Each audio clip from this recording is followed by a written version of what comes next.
Assim, a legislação brasileira ela teve que sofrer vários ajustes durante o tempo, né? Porque tanto as empresas quanto as escolas, os ambientes comerciais, tal, as empresas comerciais, elas não estavam preparadas para fazer uma socialização das pessoas e integração dessas pessoas no mercado de trabalho, na escola, na sociedade, no lazer como um todo.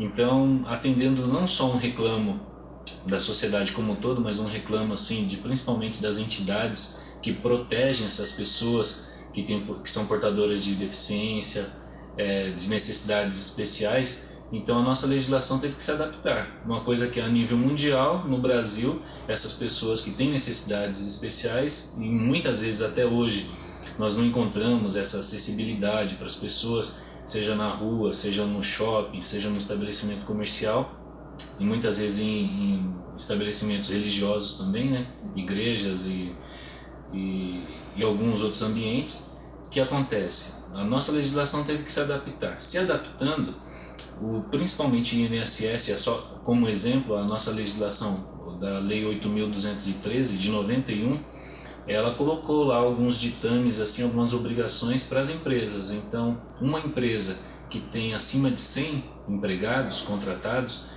ela tem que cumprir uma cota de 2% de inclusão para essas pessoas. Então, cerca de 2% para essa empresa que tem acima de 100 funcionários, ela tem que incluir com pessoas que são portadoras de necessidades especiais. O que é interessante é assim, que conforme o número de funcionários, de empregados nessa empresa aumenta, a obrigação dela gradativamente é aumentada. Então, uma empresa que tem acima de 1.000 funcionários, por exemplo, ela tem que cumprir uma cota de 5% de pessoas dentro da empresa contratadas, né? Uma outra coisa interessante é o seguinte, que essa obrigação ela não visa só atender ao que a empresa necessita, mas ela visa atender o que as pessoas que estão à margem no mercado de trabalho, que são consideradas muitas vezes como marginais, né? Ninguém pediu para ser portadora de deficiência física ou alguma necessidade especial. Então a nossa legislação ela quer fazer a inclusão. Os benefícios são muito grandes, né? São muito relevantes, porque a inclusão é uma inclusão social, não é só uma inclusão assim teórica, né? A pessoa que é portadora de uma necessidade especial, quando ela é contratada, a família dela ganha, a sociedade ganha, o governo brasileiro como um todo ganha, e a empresa principalmente, porque a empresa que faz a inclusão social, ela fica com a marca dela, o mercado onde ela atua, fica muito mais relevante, muito mais interessante, né? Porque as pessoas veem a preocupação da empresa em atender não só o que está na legislação, mas se atender uma questão e um clamor social, né? Da inclusão dessa pessoa. É isso aí, temos que exercer o nosso papel como cidadãos.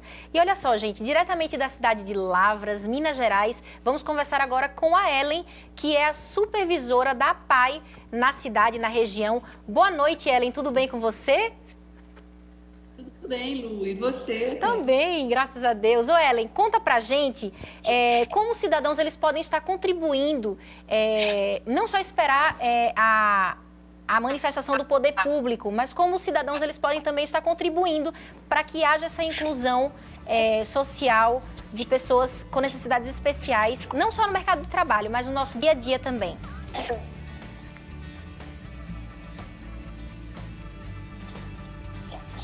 Então, a comunidade ela tem uma função, um papel importantíssimo, principalmente na questão de não rotular essas pessoas antes de conhecê-las, de conhecer o seu potencial, de saber realmente o que essas pessoas podem e de que maneira elas têm que contribuir com a comunidade. São pessoas altamente importantes aí nesse processo. Tá ok, Ellen. Muito obrigada por sua participação aqui no Conexão Jovem, viu? Ellen tem desenvolvido um trabalho muito legal junto à APAE da cidade de Lavras, ajudando outros jovens a serem inseridos no mercado de trabalho também, capacitando jovens com necessidades especiais. Um trabalho muito legal da APAE. A gente precisa fazer uma matéria também em Lavras para mostrar para vocês essa atividade que tem sido desenvolvida. Jefté, que música que você canta pra gente agora? Eu canto uma música autoral, em parceria com Estevão Queiroga e Rodrigo Paiva. É um relato bíblico da história de um cego que é curado por Jesus. É uma história apaixonante, porque esse cego era cego de nascença e a primeira coisa que ele enxerga é a face do Deus do Universo.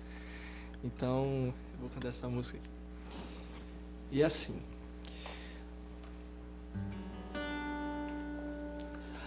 Nasci cego, tu me curaste. A primeira coisa que eu vi foi tua face. Sai da escuridão pra mais bela visão do universo que há mais pra se ver. Só quero ver o teu olhar de perto. Hoje os olhos que tu curaste chorarão ao ver a dor que havia em tua face. A cena mais cruel que eu pude contemplar me fez olhar além. Os olhos que hoje veem a tua morte, um dia cegos voltaram a ser. Mas ao morrer terei a esperança de ver teu olhar outra vez. Os olhos que hoje veem a tua morte, um dia cegos voltaram a ser.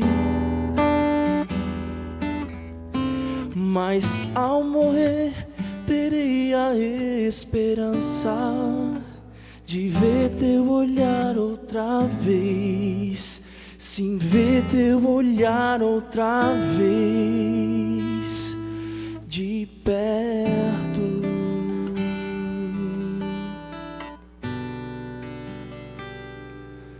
De perto.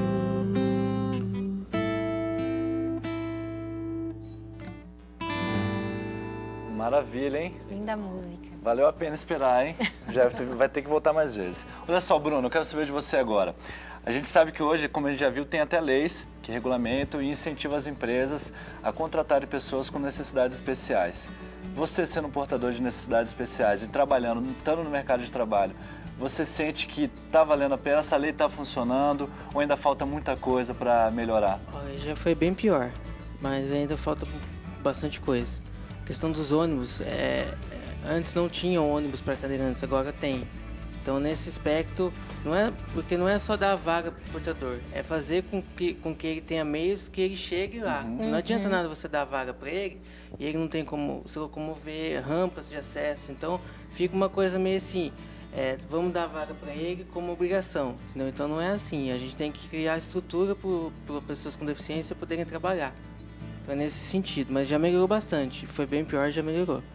Legal. E a tendência é melhorar, né, com a questão da Olimpíada, das Paralimpíadas futuras que vem aí. Mas o legal é melhorar sem precisar de eventos, sim, né? Com certeza. O ideal é melhorar porque sabe que existem pessoas que precisam disso, né? E nós, como jovens cristãos, temos a responsabilidade social e uma responsabilidade espiritual também sobre essas questões que sempre falam sobre acessibilidade, né? A gente tem que ser o primeiro a levantar a bandeira quando a gente fala de meio ambiente, quando a gente fala de acessibilidade, quando a gente fala em igualdade, né? A gente tem uma responsabilidade maior como cidadãos por levantarmos a bandeira também do cristianismo, né? Com certeza. É interessante, eu gosto de ver muito essa parte, porque algumas pessoas pensam que a deficiência, entre aspas, que é num ponto que ele tem uma deficiência, mas que por essa deficiência ele cria vários outros sentidos que ficam mais aguçados e apurados.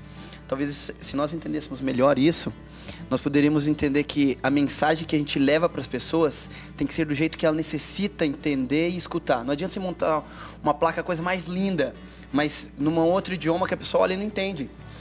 É mais ou menos o que o Bruno falou. Não adianta ter ali o lugar para você sentar, mas não tem como você subir no ônibus, porque tem escada, não tem uma rampa. Então, essa acessibilidade é algo que tem que surgir na gente. E não é só esperar do governo, eu penso. Tem que começar conosco, no nosso dia a dia. Às vezes você até vê que você podia fazer alguma coisa para mudar. Por exemplo, nós temos igreja. Por que não na igreja criar uma rampa? Muda, custa caro, custa, mas você está facilitando mais pessoas a entrar. E o Bruno agradece, não só o Bruno, eu tenho outros amigos também que vão agradecer. Porque ali é um meio mais fácil de entrar. E não só as pessoas que têm necessidade, mas algumas que adquirem com o tempo. Por exemplo, as pessoas que têm uma certa idade, que é a melhor idade, eles vão usar a rampa também de vez da escada, porque para eles se torna mais fácil. Então, se nós usarmos uma placa de comunicação mais fácil para ser entendida, talvez a gente crie e mude a história de uma coisa que deficientes, que alguns entendem e dizem, mas que necessitam de uma... uma circunstância especializada para eles. Se todo mundo usar, não vai precisar mais. Eles não vão ser pessoas de necessidades especiais, porque vão ser necessidades comuns. Então não vai mais precisar. Então isso seria legal. Até conversei com o Bruno um pouco sobre isso, né, Bruno? Então, porque assim, não existe inclusão sem acessibilidade. Inclusão e acessibilidade estão caminhando lado a lado. Se não tiver acessibilidade, consequentemente não tem inclusão. Então uma coisa é ligada diretamente à outra. Inclusive sobre isso, Luciano, aqui o Lucas Schmidt, ele fala o seguinte: as pessoas com necessidades especiais precisam ser incluídas na sociedade como pessoas normais, mas com adaptações. Eu acho que tem tudo a ver com o que vocês falaram, né? Não adianta você proporcionar uma lei, incentivar, mas não ter as condições necessárias para a pessoa poder participar, né? Ser inclusa no mercado. E eu acho que essa consciência ela tem que ser mudada. Hoje é dia do professor, né? Falando no dia do professor, a gente precisa começar a trabalhar isso nas escolas, né? Na educação infantil, mostrar a importância de você ter ações e atitudes de inclusão mesmo, você incluir e promover a acessibilidade também no seu dia a dia, você como pessoa. Acho que tem que começar com cada um. A gente, lógico, tem um sistema que precisa promover isso, mas acho que atitudes individuais formando com o coletivo pode fazer mais diferença, sim. Com certeza. Né? Com certeza. Bruno, muito obrigada por sua participação aqui no Conexão Jovem, viu? Pastor, você tem algum recado aqui, finalzinho? Tem um recado versículo bíblico. de Deus, uma coisa rápida, direta para você. E eu gosto muito de usar essa ideia, porque Davi entendeu o que Deus falou. Inclusão é para todos, para nós. Davi chama Mefibosete, que era o filho do seu melhor amigo, que tinha problemas dos 2 pés. E Davi então chega para ele e dá tudo do melhor. Não porque ele tinha deficiência, mas porque ele era uma pessoa especial para ele, porque era o filho do melhor amigo. Toda pessoa tem uma necessidade especial, e essa necessidade especial ele chama Deus. Quando nós temos Deus no coração, o céu não é para as pessoas perfeitas, são para as pessoas que necessitam de ajuda. E a melhor ajuda para chegar no céu é Jesus. Jovem, abra o seu coração e tomara que você seja alguém necessário dessa pessoa especial que é Jesus. Que Deus te abençoe. Amém. Muito obrigada, pastor, por sua passagem aqui. Bruno, muito obrigada. Volte mais vezes, viu, Sim, Bruno? com certeza. Jefté, valeu, muito obrigada. Chapolin. Obrigado. Tá quinta, Lu? Sempre bom ter você aqui, viu, Chapolin? Do meu lado. Jefté, Jefté, termina com pra você. gente? Vamos lá. Há pouco tempo que eu vivi.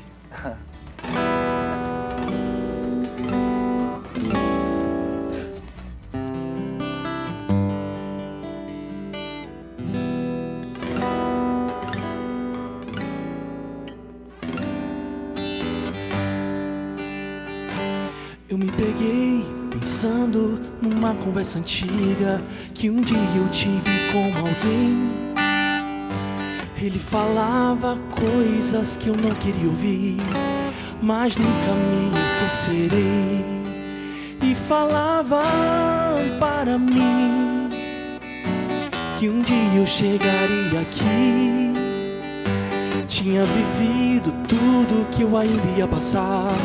No pouco tempo que eu vivi, toda história tem um fim, e a minha só começa aqui. O sol nasce e se põe e leva tudo que eu vivi. Já tentei parar o tempo, com muitas noites sem dormir, mas a vida acontece um dia por vez. Foi isso que eu aprendi.